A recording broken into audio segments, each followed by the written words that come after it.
ನಾಡಿನಲ್ಲಿ ಮಳೆಯ ಆರ್ಭಟ, ಹಲವು ಜಿಲ್ಲೆಗಳಲ್ಲಿ ಶಾಲಾ ಕಾಲೇಜುಗಳಿಗೆ ರಜೆ. ಕರಾವಳಿಯ ಬಹುತೇಕ ಜಿಲ್ಲೆಗಳಿಗೆ ರೆಡ್ ಅಲರ್ಟ್.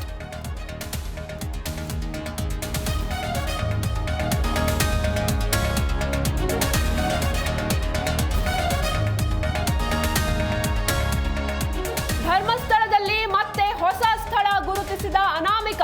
ಇಂದು ಮುಂದುವರಿಯುತ್ತಾ ಮೂಳೆ ಶಿಕಾರಿ, ಅಸ್ಥಿ ಶೋಧ ನಿಲ್ಲಿಸಬಾರದು ಎಂದು ಕೆಲವರ ಆಗ್ರಹ.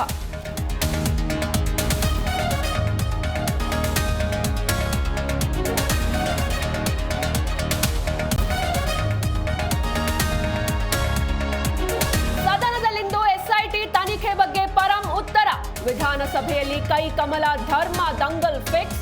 ಧರ್ಮಸ್ಥಳದಲ್ಲಿ ಬಿಜೆಪಿ ನಾಯಕರ ಶಕ್ತಿ ಪ್ರದರ್ಶನ.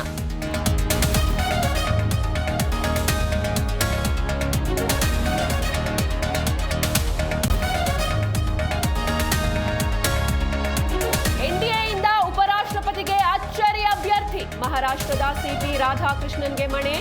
ಯಾರಾಗಲಿದ್ದಾರೆ ಇಂಡಿಯಾ ಒಕ್ಕೂಟದ ಸ್ಪರ್ಧಿ?